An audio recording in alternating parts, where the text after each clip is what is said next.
Welcome, everyone. As a quick note, we are recording this meeting. If you feel more comfortable muting your camera or audio because of the recording, feel free to do so.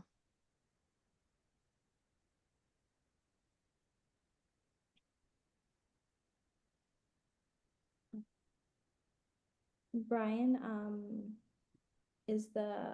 are we having the music? We are, and apologies, there's an ad that needs to conclude here, and then we have music.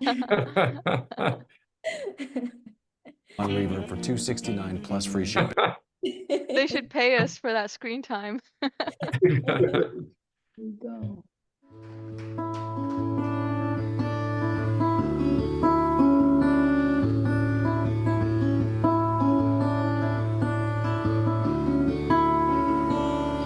Last call now, one by one we drop like flies onto the next one. Where am I? In between myself and them, just me and Hendrix. Oh, I can't win, even if I lay it all to bear.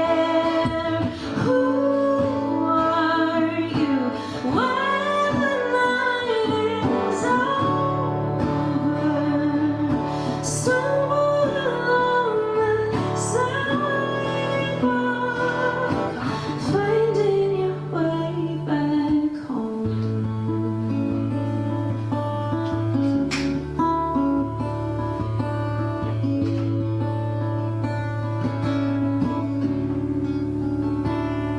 Reaching out now, dial tone turns to ring. Who will it be? Crying out now, no one ever answers me. Just when I need a light to guide, speak to me. You're on the other side. Who are you when the night is over? Stumble along the sidewalk, finding your way back home.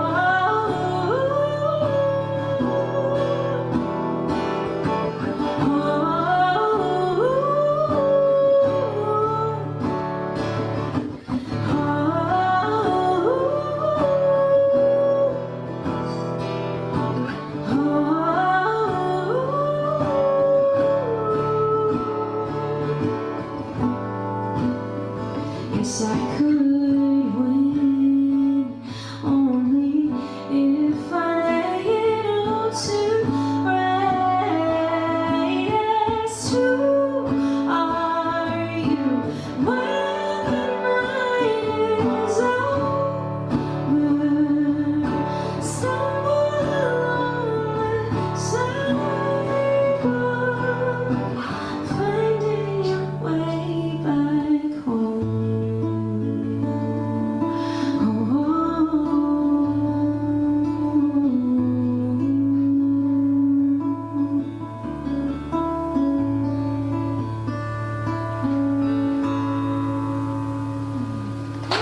Thank you so much. All right. Thank you so much, Brian, for playing that. Hello, everyone. What we just listened to is a song by Martina San Diego. She's a Filipina-American singer-songwriter. She unfortunately wasn't able to join us today, but I just wanted to give her a special thanks and shout out for her support and for agreeing to let us play her music. So again, welcome everybody. Thank you so much for being here, and a special shout out to our honorees for agreeing to speak with us today about their advocacy. I wanted to briefly introduce myself. My name is Sarah Teak. I'm currently serving as a fellow with Action Corps and organize this community celebration. This celebration is an opportunity for us to celebrate our advocacy community, and especially the incredible women who work to empower us all, even through these uncertain times that we're living in right now. My hope today is to remind each other that we have this community and that we're all working as advocates to make sure that we don't forget the people power we have and to fight against some of the policies that are being enacted in our country right now. With that, I'd like to introduce Isaac, our director. Hi, everyone. I'm wondering if we could, for a second, pause the spotlighting so we could all see each other and just wave to one another, because this is such a great moment just to be able to connect. And Action Corps is about the core. It's about a body, right? And that's all of us together, lifting our voices and working together. And I just put in that there was some excitement seeing Katie there in the breeze down there with the sunglasses. Katie was our Action Corps Idaho organizer years ago and has been across the ocean in the Peace Corps. And it's so exciting to see you back with Action Corps, and so exciting to see so many of you here, and excited about the people that we're going to recognize and honor and celebrate this afternoon. Or for some of you, like Shireen, this evening, and some of you in California this morning. I wanted to also recognize a few of you who are members of our Impact Circle, which is a program we started earlier this year or last year. And it's folks who have made a significant financial contribution and commitment to Action Corps. And it just is so meaningful to have your support. If you want to raise your hand and say hi, we'd love to recognize you as well. Marianne and Ida and Robin, thank you for being here with us. Action Corps is all about organizing, and women have played a key role in Action Corps' history in the years that we've been in operation.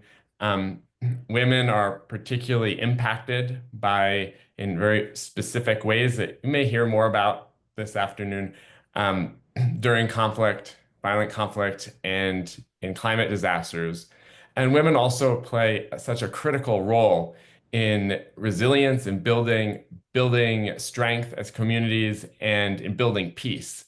And so we wanted to take this opportunity on International Women's Day to highlight that and to talk a little bit about gender justice and the importance of women.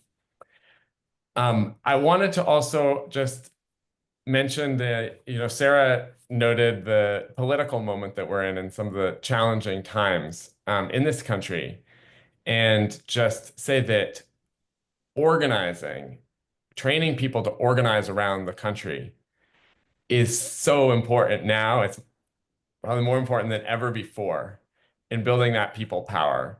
And we have been doing that with Action Corps for years now. And one really important way that we stand up for democracy is in urging our members of Congress, and not just urging them, but really demanding and putting a high political cost for them to remain silent, to make sure that our members of Congress are standing up to whoever's in the administration in ensuring and using their authority, their power. And this is a moment when we really need Congress to stand tall and to have a backbone, and we'll have an opportunity together to take an action because we are Action Corps and we like to keep the action in Action Corps. So I'll leave it at that and pass it back to Sarah. Yeah, I'm going to actually be passing it on to Brian, who will be introducing our first breakout room of the event.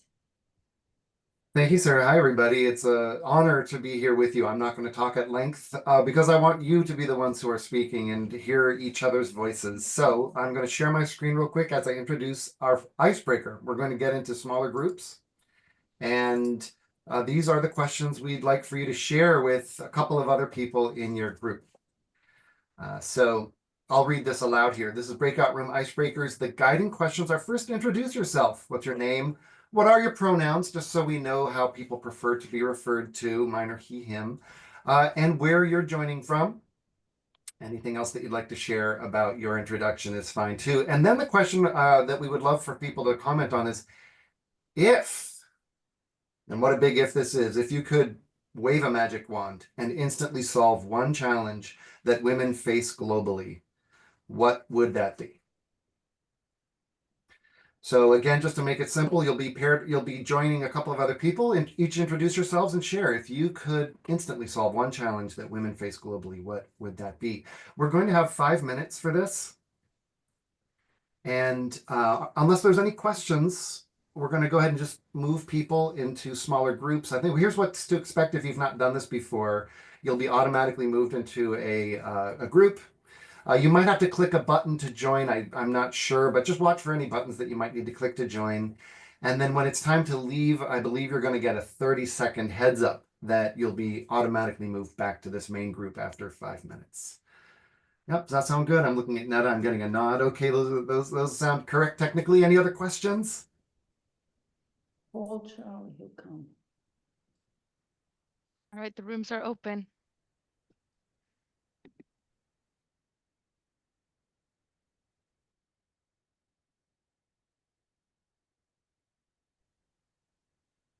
Rooms are open. So my screen. Thank you. Might be someone else's note taker. I don't think there's another Sarah on the call right now. Can we bounce off the note taker? Sorry, what'd you say, Isaac? Can we bounce off the note taker? Bounce off, Like, I just There we go. did. great. Okay.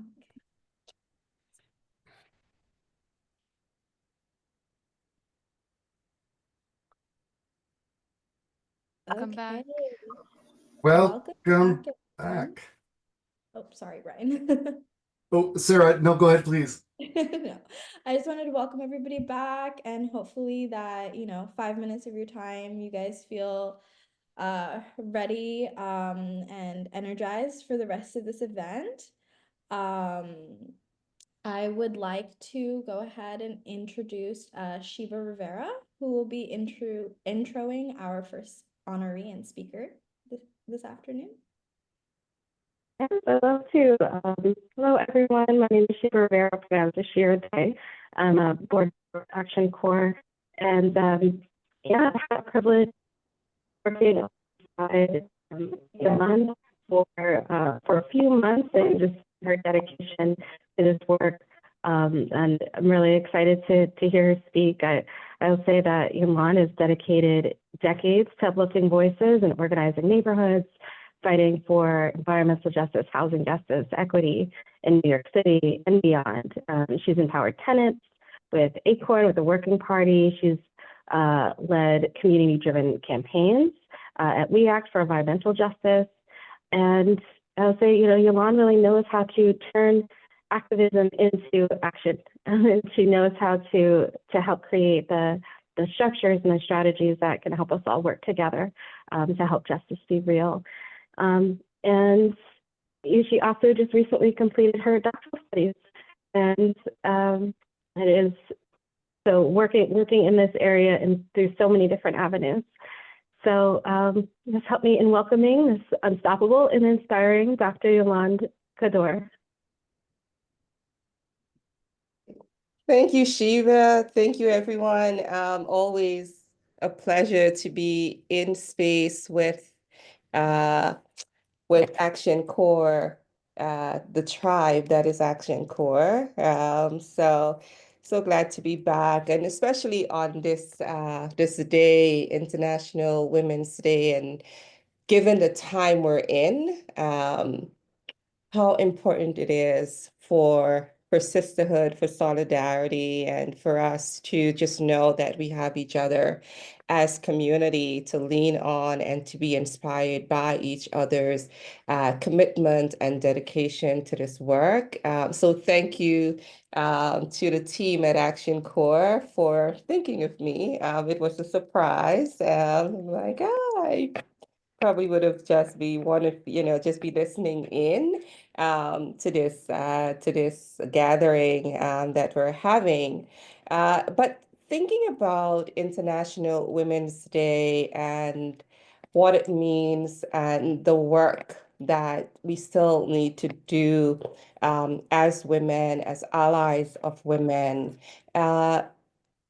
It came up in just the 5 minutes that we had together, Shireen and Ida and myself, thinking about what does it mean in this moment and trying to answer the question about if we had, to solve an issue impacting women, what would that issue be? And it is hard and it is a lot. And as somebody at my door is attesting, it's a lot of work for us to do to try to eliminate all forms of discrimination against women. And let's not forget that. I was thinking just the other day that as we gather today, the United States has not ratified the Convention on the Elimination on all forms of discrimination against women, right? And we have to ask ourselves why. Why is that?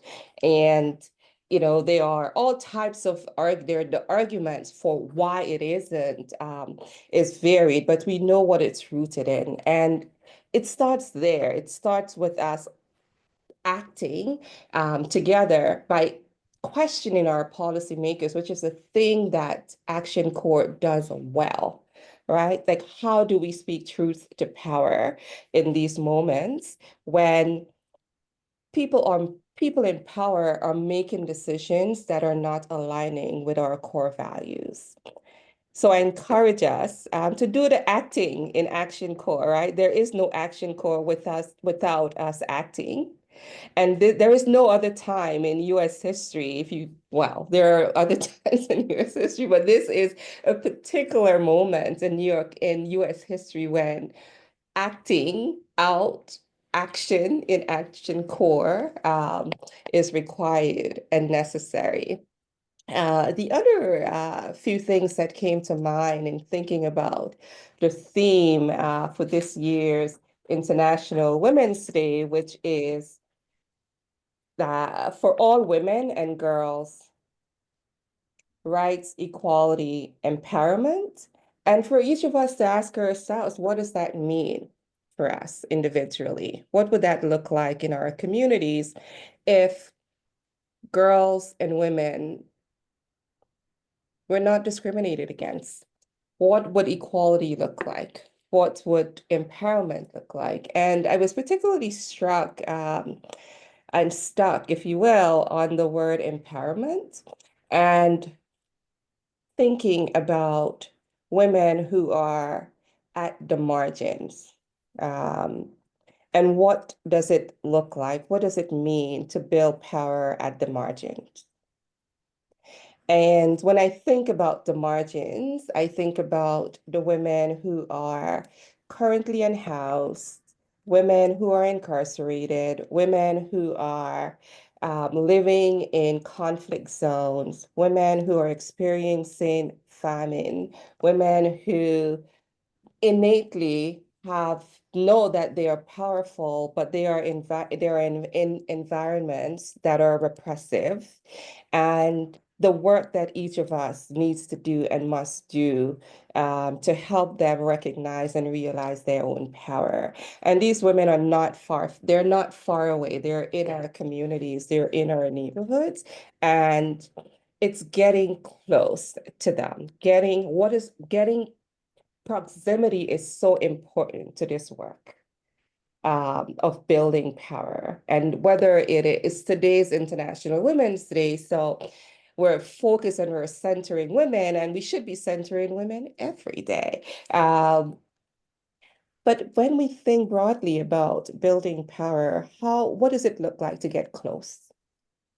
To get close to the people who are most impacted by the issues that we are working on, the issues that we care about, and the issues that would realize rights, help people realize their own power, and where equality is not aspirational, but equality is the thing. It's what exists. It's who we are, right? And I encourage you in the spirit of, the great Claudia Jones. If you're not familiar with Claudia Jones, she's this badass feminist socialist woman who did incredible work. And last week, it would have been her 100th birthday. And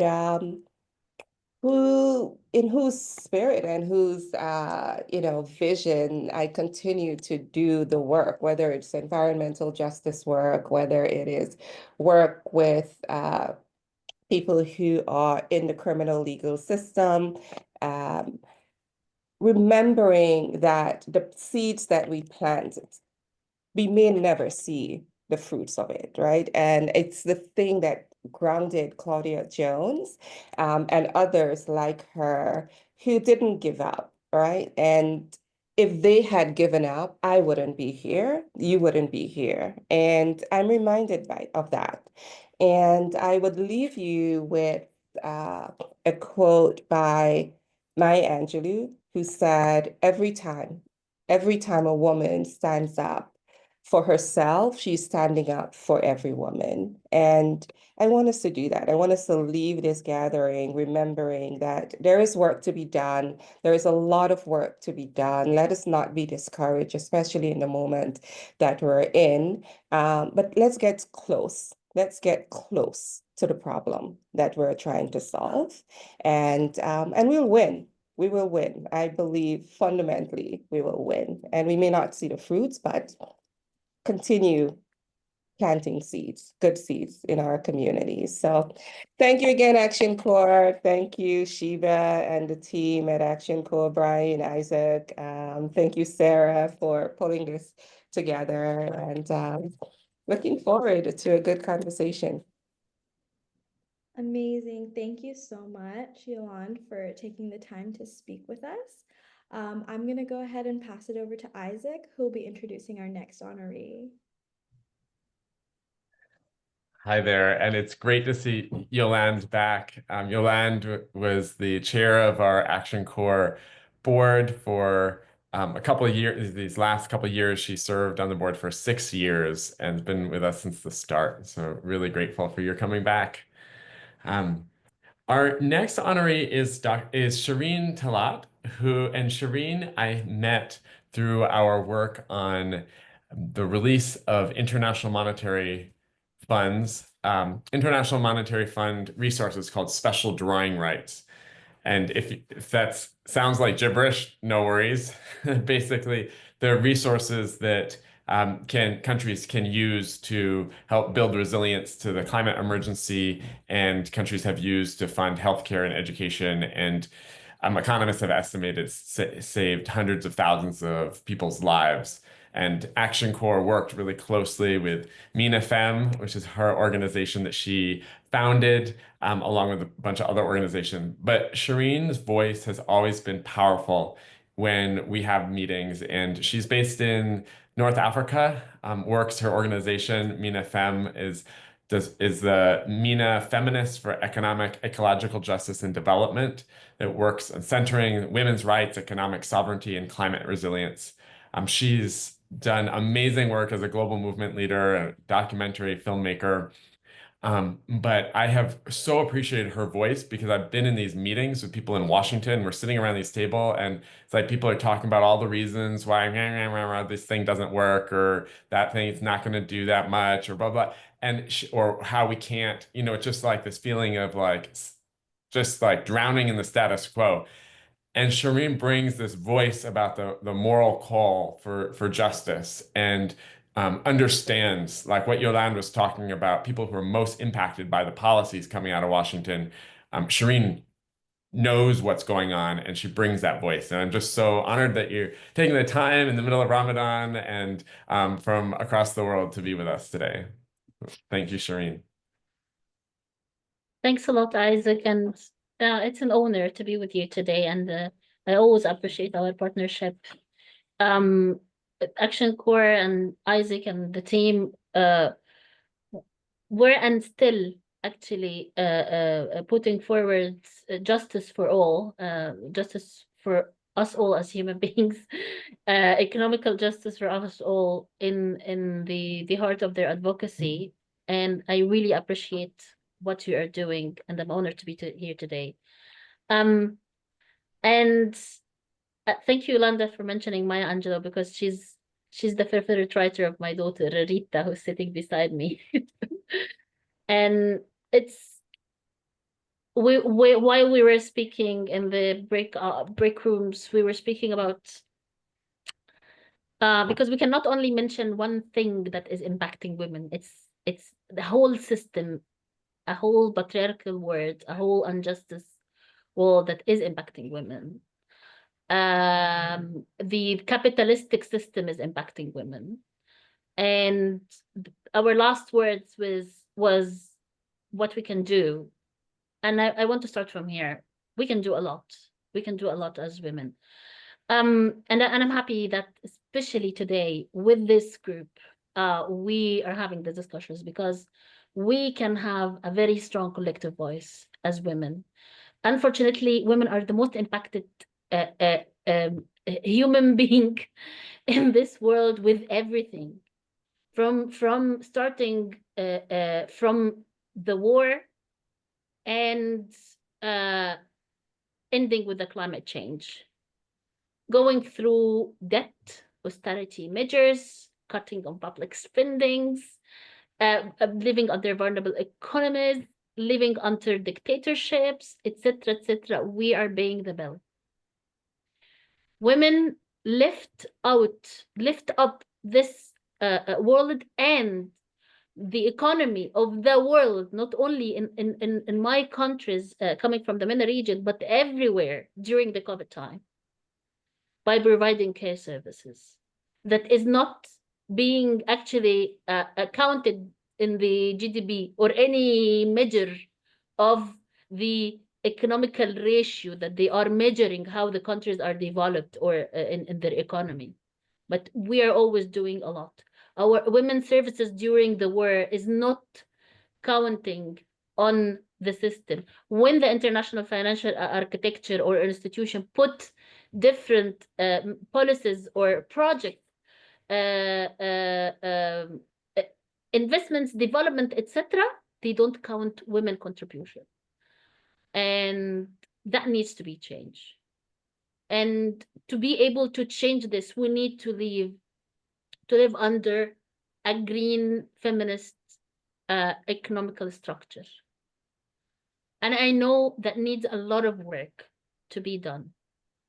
But there is different steps that we can take now to be able to relieve a space for dignity, to relieve a space in our budgets for people to be able at least to sense what well-being means. That's why I am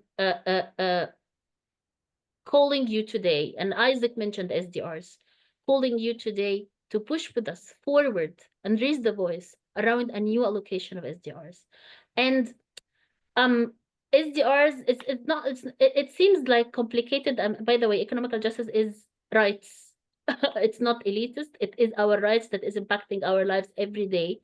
So SDRs is the special drawing rights is an international reserve asset of the IMF that can be issued to provide for countries immediate financial relief. And that happened before during the COVID time. It was a small amount, but at least it helped countries from the global south to be able to have some relief on spending on health, on education.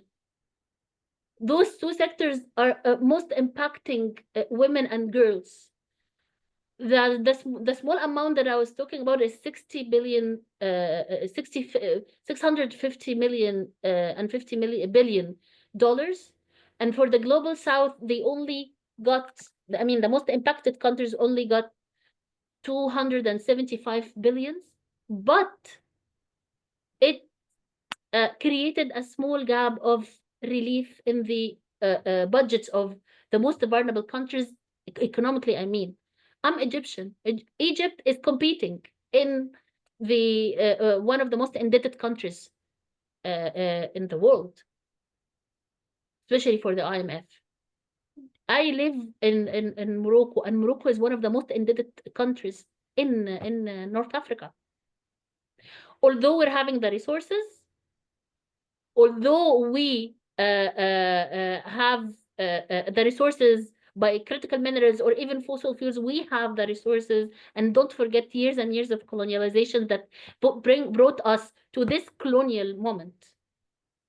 So to be able to act in justice and in solidarity with the world, I believe it's a time, it's important, and the US has an influential impact within the IMF, the Congress, and the the Treasury Department can have a decision on releasing more SDRs. During the COVID time, that actually happened, but I don't know why the world doesn't consider the climate crisis that we are living under is another crisis, a crisis like COVID. We are in the MENA region, for example. We're just still suffering from the impacts of the war in Gaza, the war in Lebanon, the war in Sudan, the fights around the region.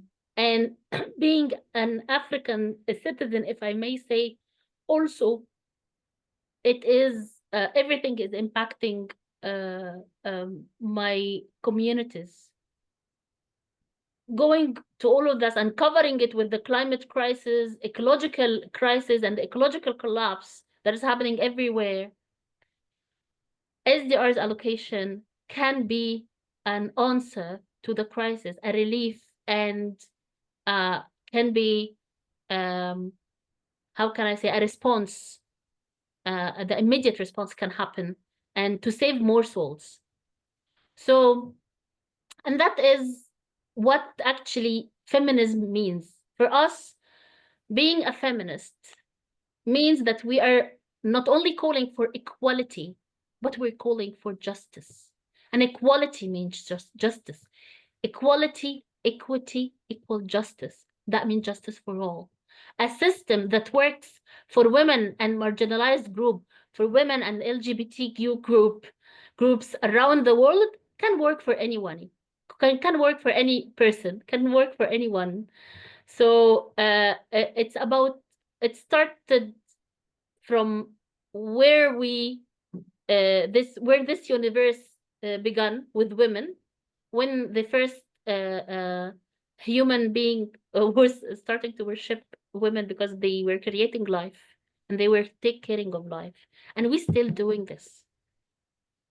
So I encourage you all to think about how this system that we are living under is not pro nature, it's not pro lives, because it's not pro women.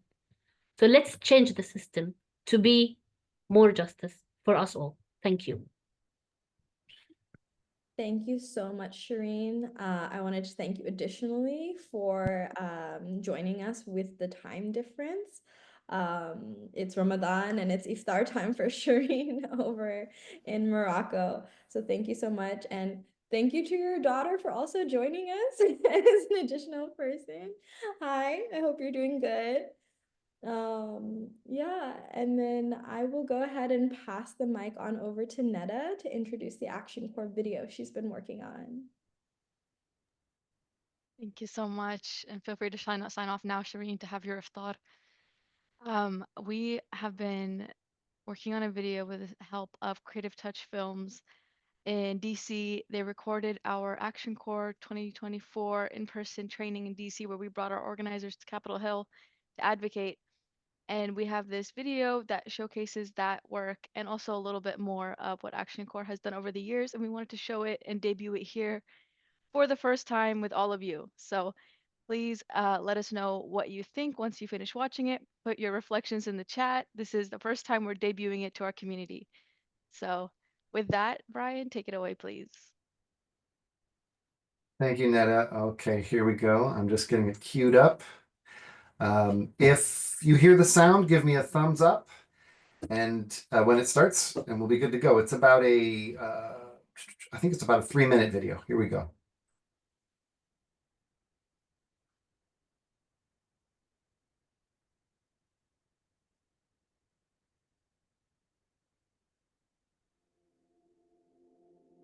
And I'm so grateful to Action Corps for giving, an ordinary person like me, a chance to try this and to believe that I can make a change, and that I have the capability within myself, and I don't have to look anywhere else to start organizing for foreign policy change. So kind of you can model it as though it's like you're speaking to a staffer, a congressperson, or even just someone who you're trying to recruit to be an ambassador or organizer with you. I'm Kanisha, and then with Action Corps, while we don't have like actual career lobbyists, we have all of our individual organizers on the ground around the country that meet with their representatives and with their senators in order to advocate policies that will help people around the world. My name is Stephanie, and one of Action Corps' focuses is on voter suppression in the United States. This is one of the ways that we're ensuring that people in the United States are able to advocate for issues we also care about, such as climate change and the issues in the Middle East. So we're making sure that not only our organizers are taking action, but people in our communities are taking action and have the ability to vote for those causes as well. I'm Kim, and I'm an Action Corps organizer in Minneapolis, Minnesota. And for me, this work feels really important because I know that it is a group of everyday people advocating for policy that can literally save millions of lives and affects billions of our fellow human beings around the world. I'm saying I'm an organizer with Action Corps, and I think our diversity of issues and policies that we focus on directly reflect our diversity of our community and just all the different things that we bring to the table. I'm Sarah, and I'm happy to be here with Action Corps because Action Corps is an organization that works to both educate and mobilize everyday Americans to effect extraordinary change. I would not be the first Yemeni American Immigrant Rights Commissioner in San Francisco if it weren't for the skills that I have gained from Action Corps. They also give you the skills, the resources, the information that you need to be able to advocate for peace and diplomacy through U.S. foreign policy. It helps to have advocates who not only know the issue and also understand the realities that we are dealing with. And so I kept doing the charity work, and then I came across the Yemen Foundation, which Anne was talking about, a wonderful foundation run by Aisha, and she introduced me to Isaac, and she said, I could tell you're really passionate, it's not enough. You have to do more. You have to target the heart of the issue, which is Congress, which is the policy in this country. And so within meeting them, we set up a meeting. We got a meeting with a member of Congress, and we got a major commitment for a war powers resolution for Yemen, which was something young me could never imagine. Going from baking cookies, selling them on the street, and suddenly I'm talking to Ro-Khanna himself, and he's telling me he's gonna do something for Yemen. And then I felt like I was getting somewhere. I was fulfilling my duty, my responsibility to my family and my friends in Yemen. I want to invite you to join Action Corps. Whether it's a few dollars or a few hours, or whether it's a more substantial commitment, we welcome you and your participation in our organization and in our vision for a world where we have foreign policies that work for people in the United States and people around the world.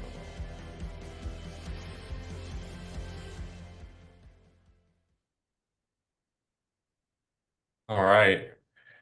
So if you want to unmute yourself for a second and make any noise or say any words that come to mind or make any movement, that's cool. Maybe we can unspotlight me again for a second. It's just great to see everybody here. And maybe why don't you move your hand if you were in that video at all? Some people who I'm seeing here on the screen may have been in a still shot there or in a been in the background. I saw Bill Hartung there, does a lot of work around disarmament and peace work in there. So photo from years ago. Well, I wanted to just take a moment here to give you an update, which is that I had a conversation with one of our Impact Circle members yesterday who said that she would match any donations that are made today, any money that we raise through this event, dollar for dollar, up to $5,000. So it's a really awesome opportunity. So I wanted to encourage folks that we've done this before. It kind of can be a little bit fun if folks are like, yeah, I'm inspired by this work. I understand that right now is a really important moment for organizing and for Congress to stand up to the White House and to stand up for congressionally appropriated funds, to stand up for their authority, and just to have a bolder presence in terms of congressional powers, whether it's war powers or appropriations. If that's something that resonates with you and you believe in that people power, I would encourage you to join us and to consider making a pledge for a donation today. And you could put it in the chat, or you could unmute yourself at any point and say, yeah, put me down for $5 or put me down for 500 or whatever is something that you are called to give today. But I wanted to see what we might be able to do in this next 45 minutes that we have together today, and to use that. Awesome. That's awesome. We have Bill Hartung starting us off with a commitment of $100. So, and we got 10 from Kathy. Thank you so much. That is awesome. We know that's going to already, and 50 and 25. When I stop talking, I'm going to add up these numbers. I feel a little bit like an auctioneer right now. But when I'm going to add them up, and that's amazing. Brian, who's a monthly contributor, as well as one of our advisory board members and founder of Action Corps, just committed to $50 more. And we're seeing Mark and Aaliyah with donations. This is so cool. And Netta, amazing. Thank you, our staff member. And Andy, one of our organizer from North Carolina, and Kate, who's one of the people we're honoring. Thank you so much. You can keep that coming, and I'll give a report out when I have a chance to add these numbers up. And with that, I'm going to pass it back to, who am I passing it to? Sarah, there you are. Okay, oh my gosh, everyone. I just want to reiterate Isaac's thanks for these donations. That's amazing to see. Now I'm going to go ahead and pass the mic over to MD Baker, who's one of our organizers from Vermont, who'll be sharing some remarks from her representative in Congress. Hi, am I unmuted? Yes. All right, I figured you guys did that automatically. Thank you. I am so glad to see you all. Before my representative from Vermont, Becca Balint, was elected to the House in 2020, she served in the Vermont Senate, in part as majority leader and also as president pro tem. There's so much to say about her, but I'll keep it short today. I salute her ongoing stand on behalf of worldwide, everyday, hardworking people, the LGBTQ population, and the urgency of the humanitarian crisis in Gaza. She continues to call out the destruction coming from the new administration and has introduced amendments to protect healthcare and Social Security. As she put it, these moves hurt every community across Vermont and every state. She increasingly puts herself out there, especially in this moment, and collaborates with her colleagues, including my Vermont senators, Bernie Sanders and Peter Welch. With much gratitude to Becca Balint for her strength, vision, and persistence, I'm honored to read her remarks to us this day. And Becca writes, I'm so grateful to Action Corps for this recognition of the importance of fighting for justice through policy change on this International Women's Day. I am called to my work because I want to fight every day to alleviate suffering and promote fairness and equality. I believe in the power and importance of good government to help people make their lives better. I won't waver in my commitment to these values, but we are living in a challenging time. The democracy that we believe in is under grave threat, while unelected billionaires are slashing government services and protections to give themselves a massive tax cut. This could not be further from my values or the values of so many who are participating here today. In face of these threats, we have to work together. All of us need to step up. We need to work the muscles of public protest, organize in our communities, and yes, take to the streets if the moment calls for it. Action Corps and groups like yours have a critical role to play in galvanizing citizens to meet this moment. We must show that what is happening is profoundly unpopular and contrary to the beliefs and commitments that we hold dear, and we won't stand by quietly We will be a force to be reckoned with. Oh, there's no. Above all, we can't lose hope. This democracy belongs to all of us. Thank you once again. I am grateful for this recognition and grateful for all of your work. Keep up the fight. Awesome, MD. Thank you so, so much. It's amazing that we got some remarks from someone who is truly fighting for our rights in Congress as we speak. Beautiful to hear. Now I'm going to go ahead and pass it to Netta to introduce our third honoree. Yeah, thank you so much. I am so excited to honor Kim Coquette, who is a longtime organizer with Action Corps. She really embodies the spirit of International Women's Day every single day with her actions, serving her community. She's dedicated years to Action Corps and to other organizations, and she has traveled the world in solidarity. She's traveled to Rwanda, Venezuela, Uganda, Bolivia, and others to connect with communities, and she's an educator. She cares about the families that she works with, and it's so apparent when I see her every week how much her heart is really in this work, and I just so appreciate the work she's doing. She's also a member of a couple of organizations that advocate for victims of torture and has shown so much solidarity with women and empowering women. And Kim, your commitment, your compassion, your organizing and your solidarity is so meaningful to me and others. We're so glad to honor you today. Thank you. Oh my gosh, it's really an honor to be here, and I want to acknowledge my mom who's listening in. She is very much an inspiration for me. Yeah, and in reflecting on the work of Action Corps and what this day means to me, it's emotional, and this day means a lot. This day means so much to me.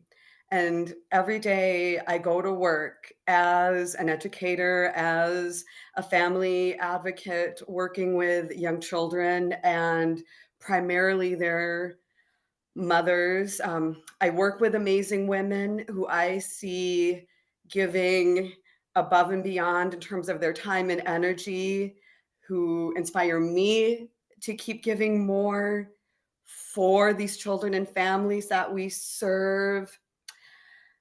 And I look at the girls that I work with in my classroom, and I think a lot about their future almost daily. And, I work with 4 and 5-year-old children, so very focused on those key early years. And right now, I work with a lot of children and families who are from Mexico, South Central America, layers and layers of challenges. And I look at these young girls who are full of confidence and a spark. And I can't help but really feel like it is so critical to make sure that they are living in a world where they are honored and can carry that confidence and that spark through their lifetime to do the amazing things that I see in their potential. I, work with mothers who I see would do anything for their children. They would do anything for their children. And a lot of these mothers have made, because of the realities in our city here in Minneapolis, in our country, in our globe, like mothers having to make really hard choices and hard decisions. And, part of why this day feels really important to me is those mothers who are dealing with burdens that I will never understand, that I will never be able to relate to, but I feel inspired to keep partnering and walking alongside them. And I see all the amazing women right here in my community who every day, despite all the challenges, they are getting up and they are doing the hard things. And they won't rest, they won't stop until they find the peace for their families, themselves, and their communities, and our globe, that they feel like we are all worthy of, and just that the humanity that the women in my community are showing up with every day is why this day means so very much to me. Yeah, and I have been very, very lucky to have been able to travel quite a bit, to connect with women, women who have been so amazingly generous in helping me learn and grow as we share our stories about our lived lives. And I was very recently in Bolivia. And again, like these amazing women who opened up their homes and their hearts to me, fellow educators that welcomed me into like literally their homes, their schools, sharing our mutual passion for education and our mutual passion for making sure that all children have access to the education that they are worthy of.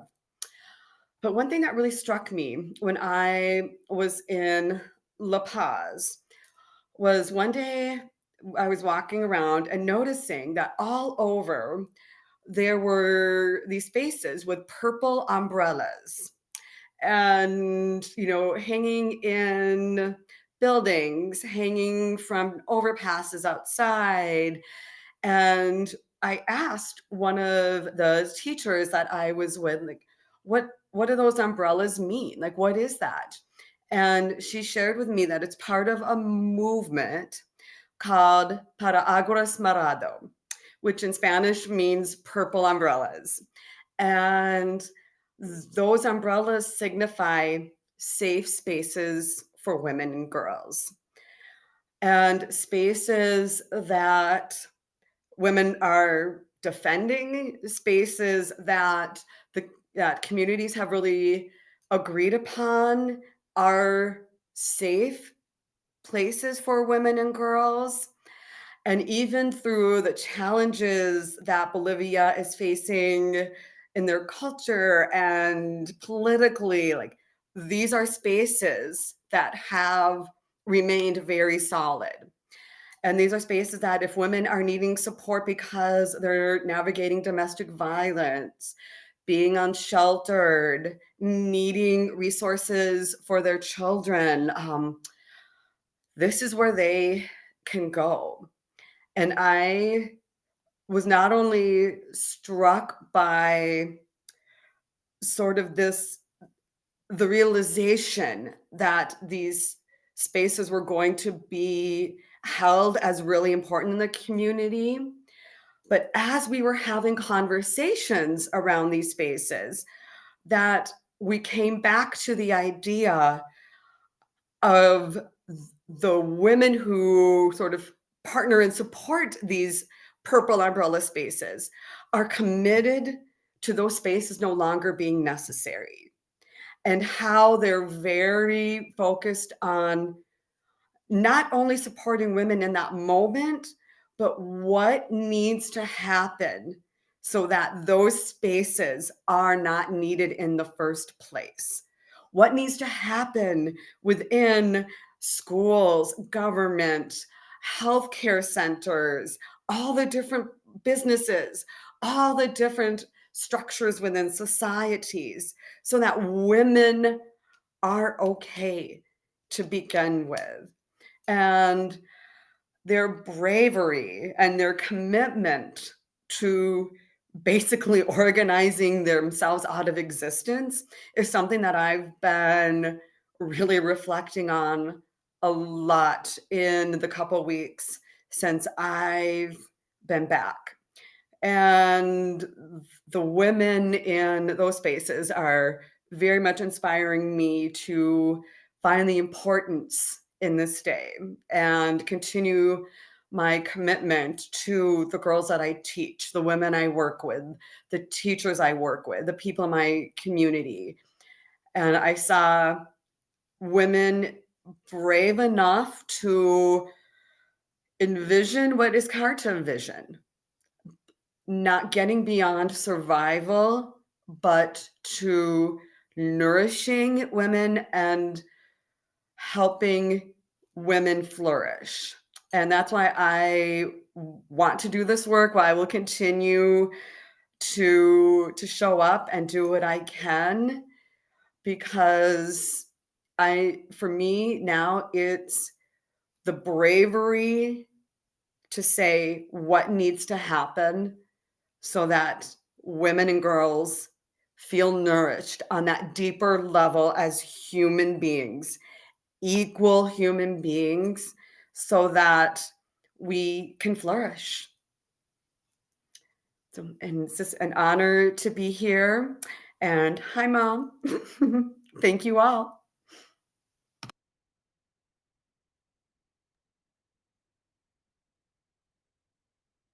Thank you so much to Kim, our Action Corps Minnesota organizer. I just love the way you bring heart to our work.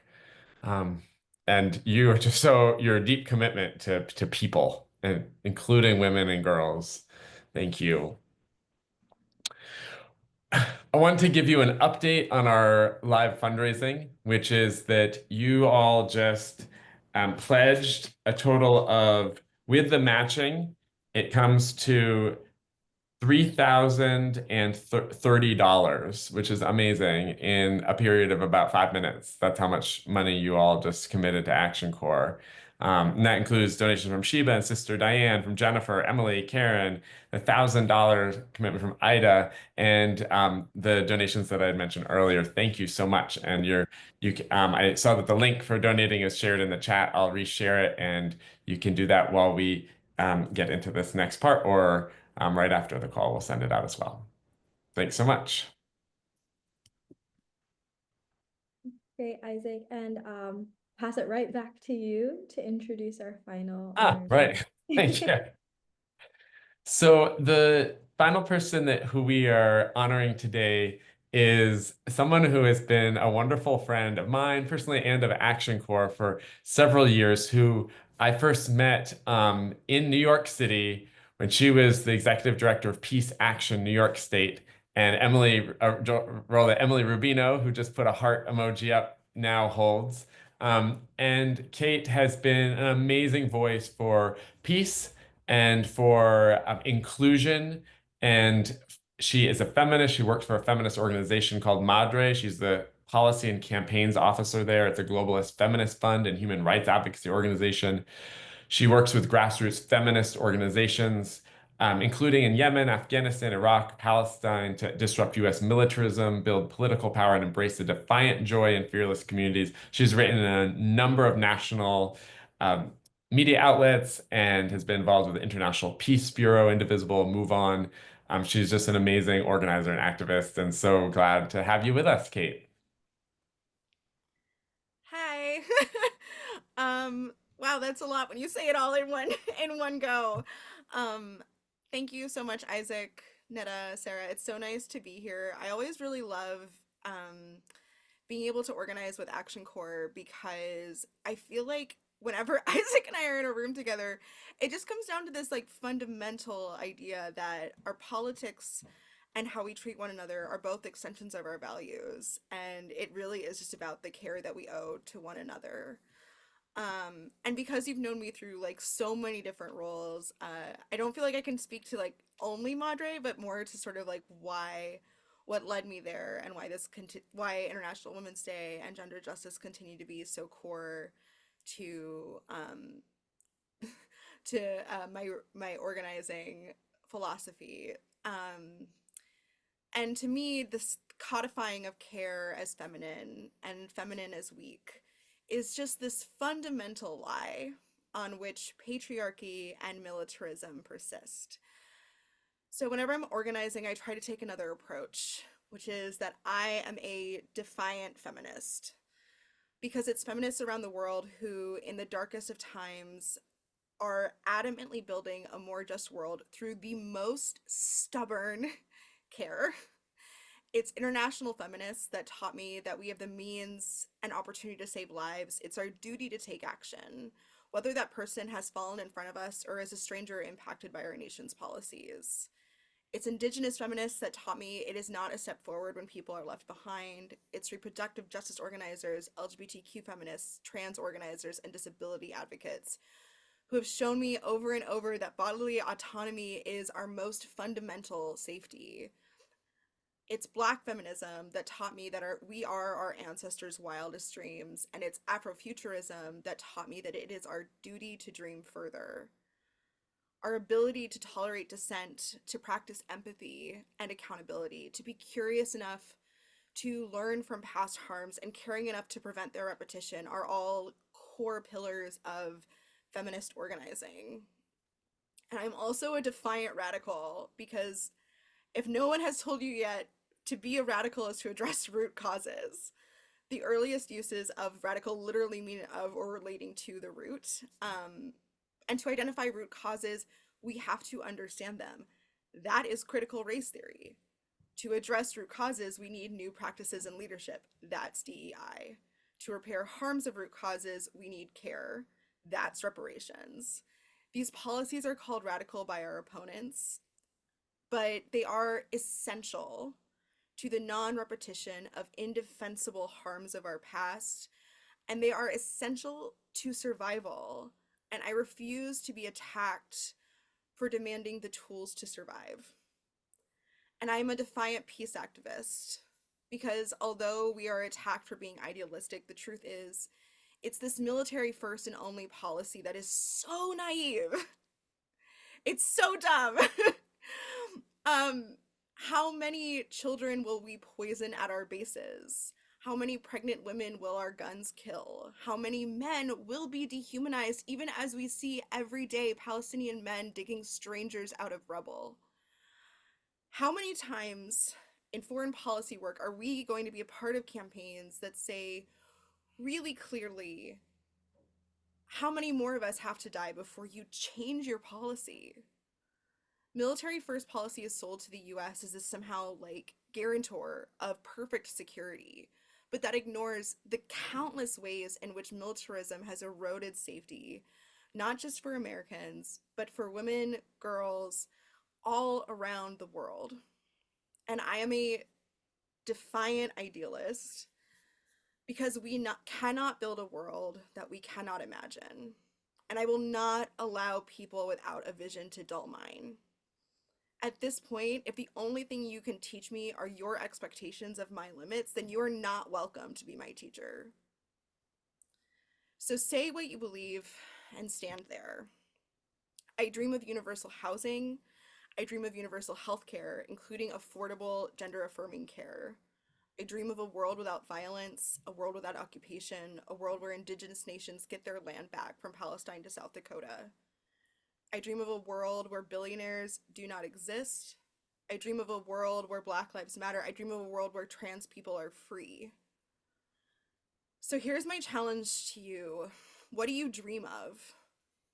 Can you say it without apology or self-deprecation? Can you say it without internalizing the common feminized insults of naive, idealistic, or crazy? When they say idealistic, can you hear visionary? When they say naive, can you hear caring? And when they say crazy, can you hear bold? This is called collective liberation by our community and idealistic and naive by our opponents. But to me, it's just survival. It's just safety for all, joy for all, justice for all, freedom for all. And survival is not radical or idealistic or naive. It is the bare minimum we should be able to expect from one another. It is the foundation on which liberty, freedom, equality, and justice are built. This is an uncompromising love politic that says clearly, we all deserve to be here, and cared for and love. And that is what feminist organizers practice every single day in the most dangerous political environments in the world. In our work, Moderate Partners boldly show every day in the most challenging contexts that a better world with justice, liberation, care, and peace is possible. The adamance of that vision is so important because it's what builds our power and it sets the field for all of our political fights. Our hope, our vision, our stubbornness is not idealistic, it is actually essential because it sets the boundaries of what is possible in our day-to-day political campaigns. And the right knows this. No one told the authors of Project 2025 that they were being idealistic or naive when they threw out the rule book and barreled us towards fascism. The adamance of their vision made the dissent that we face now possible. It set the stage for the political fights that we are in today, and we have to be even more stubborn in our vision if we have any hope of taking that stage back. They say that care is weak, but we have to be clearer. Care is enduring and stubborn and optimistic and visionary and radical strength. Care catches us when we fall and it propels us forward, and we will commit to care for each other in every context, every day, without apology, fear, or compromise. And today, care has to be active. So I do have a request, which is politicize your social community. You can start with a Know Your Rights training and disrupt the comfort that has meant that for many of us, we haven't had to memorize what to do if ICE shows up at your door or at your school or at your church or in your classroom. Disrupt the comfort that has meant you haven't had to pay a bail fee for a nonviolent direct action. Disrupt the comfort of not asking for money by setting up a bail fund for civil disobedience. Make disruption possible. Make love active by prioritizing care for each other over the comfort of self. Angela Davis taught us, you have to act as if it were possible to radically transform the world, and you have to do it all of the time, even when it's really, really hard to see the world that you're working towards. So that's what we're here in the darkest of times to do, to remind one another that a better world is possible, to be the beam of light in this darkness that illuminates our shared vision of feminist peace, care, and collective liberation. We are here together to protect each other, and we are here together to radically transform the world. Thank you so, so much, Kate. Beautiful words. And if I can say, I definitely share your dream of what the world could and should look like. Thank you so, so much. Now I'm going to pass it to Netta to introduce a call to action that we'll be sharing with you guys. Thanks so much. Thank you, Kate. Really needed to hear that today. All right, so our call to action is about the Neighbors Not Enemies Act. I have an action kit that I will share with you. I am going to put it in the chat now. This is going to be what you pull up on Monday morning when you make your calls during business hours. We're not going to do them here, but on Monday, I would like, after I explain this, to get people to pledge that they will make these calls. So HR 630 was introduced by Rep. Ilhan Omar on January 22nd this year, aiming to amend existing laws that designate certain nationals as enemy aliens during times of war.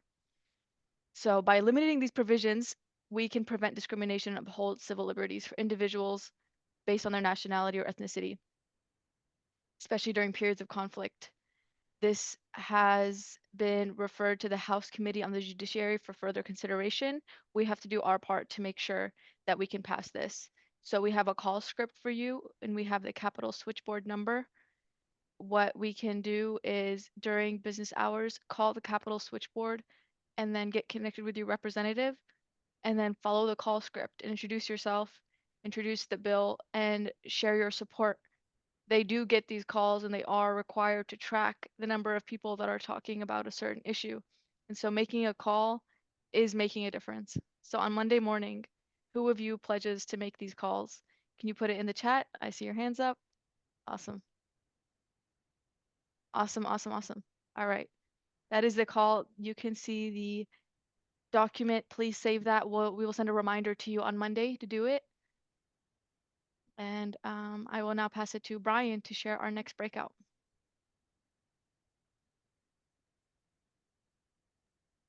Thank you so much, Netta. Thank you, everyone, for pledging to take that action Monday morning. I was attempting to just share again. Here we go. I'm going to put up the phone number for the Capitol switchboard.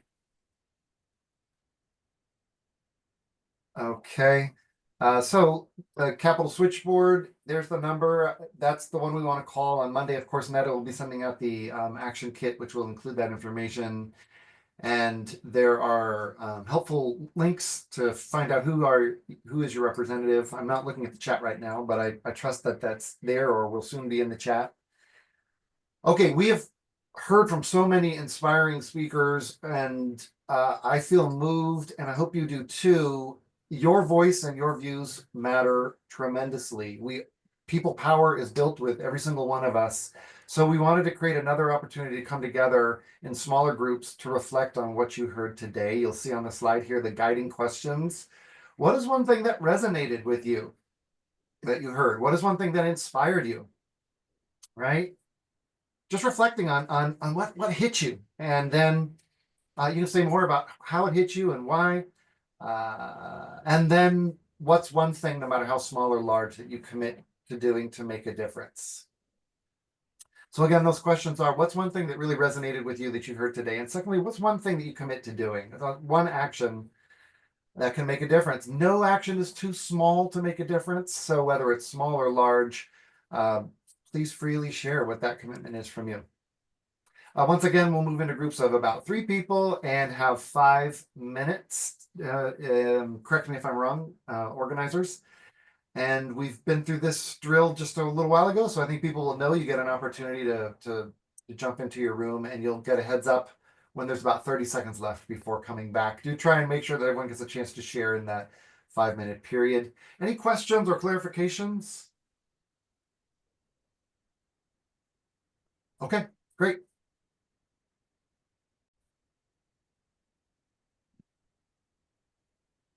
Welcome back. Hi, Mark.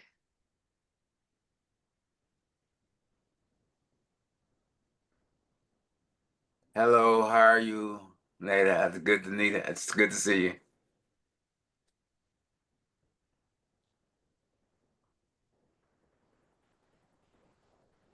Hi, everybody. Oh, Welcome back. Bill Hong Kong is with us. How you doing, Bill? I'm good. Yeah, we've been in it for a long time together, right? We have been. And we're gonna just keep going. Yeah. It's so good to see all your faces when you come back from the breakout rooms and your cameras were on. Hi, Geneva. Long Hi, time no Neda. How are see. you? Yeah, it's been a while. Yeah. All right. Well, thank you so much, everyone, for your participation so far. I hope that there were some inspiring messages and sentiments shared in that breakout room. I also just wanted to let you guys know Isaac had to step away a little bit early. He got some personal news. So we'll be, Ned and I and Brian, will be wrapping up the call. But before we do so, I would like to take a moment to recognize Brian Rawson, who will be delighting us with a special live musical performance. So over to you, Brian. Thanks, Sarah. Thank you, everybody. It is, again, an incredible honor to be here, and I've been so moved by everything that we've heard here today. And so I don't know about you, but I feel so full of thoughts. And if you want to use chat to share some of your takeaways and thoughts and inspirations and commitments, while I'm setting up right here, that would be absolutely fine. Feel free to connect with each other and share your views in the chat.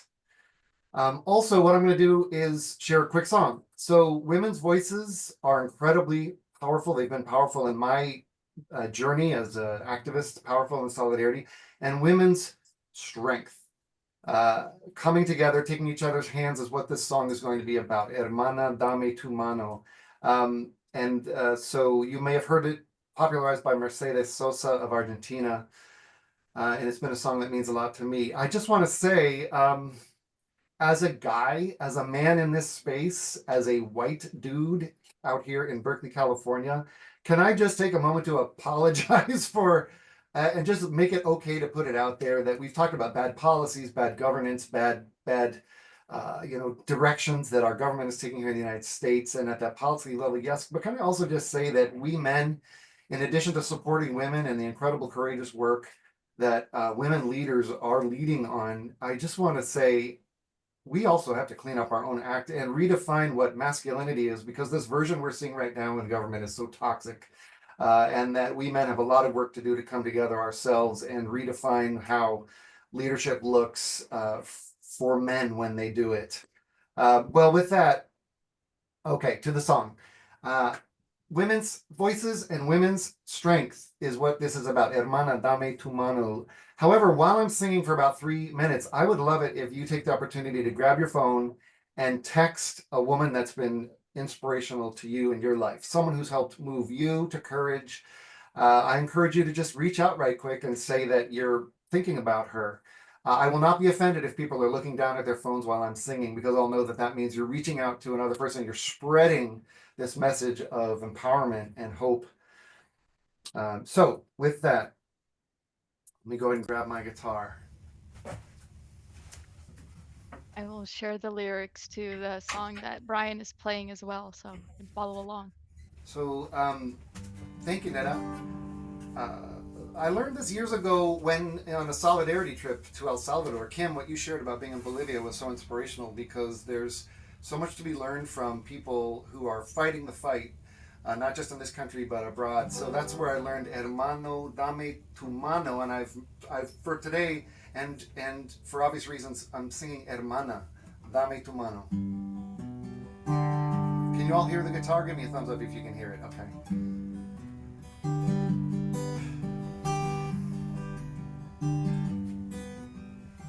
Hermana, dame tu mano, vamos juntos a buscar una cosa pequeñita que se llama libertad. Esta es la hora primera, este es el justo lugar. Abre la puerta que afuera la tierra no aguanta más. Mira adelante, hermana, esta tierra es la que espera, sin distancia ni fronteras. Que pongas alta la mano, sin distancia ni fronteras. Esta tierra es la que espera. El clamor americano, levantan todas las manos al Señor de las cadenas. Métale a la marcha, métale al tambor, métale que traigo el pueblo en mi voz.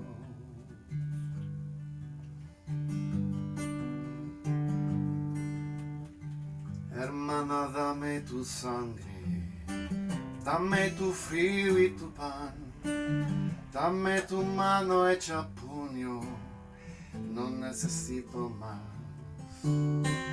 Esta es la hora primera, este es el justo lugar, con tu mano y con mi mano, hermana, empecemos ya.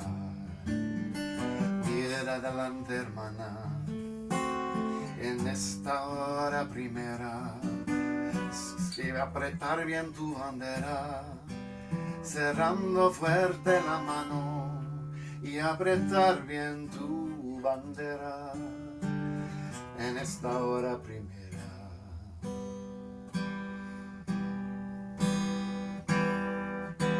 Y el puño americano marque el rostro del tirano y el dolor se quede afuera.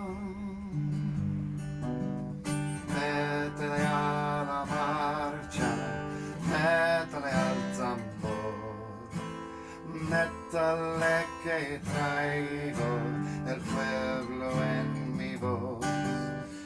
Métele a la marcha, métele al tambor, métele que viene la revolución.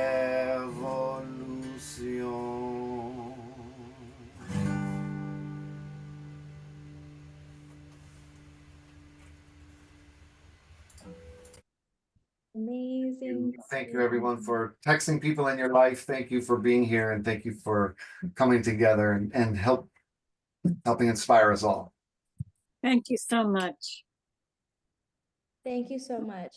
Brian, that was a lovely performance. If I could ask everybody to just stay on for just another minute. I wanted to thank everyone who made today's event possible. Special shout out to our honorees for speaking and our amazing team for helping me run the show.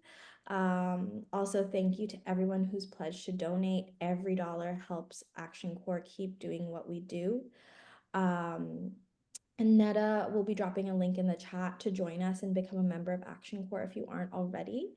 Netta, let me know when you've paused the video. We would love to take a group photo screenshot of everybody who is able to attend. So if you are able to, please turn your cameras on if you can. This will conclude our recording. Thank you for those tuning in offline.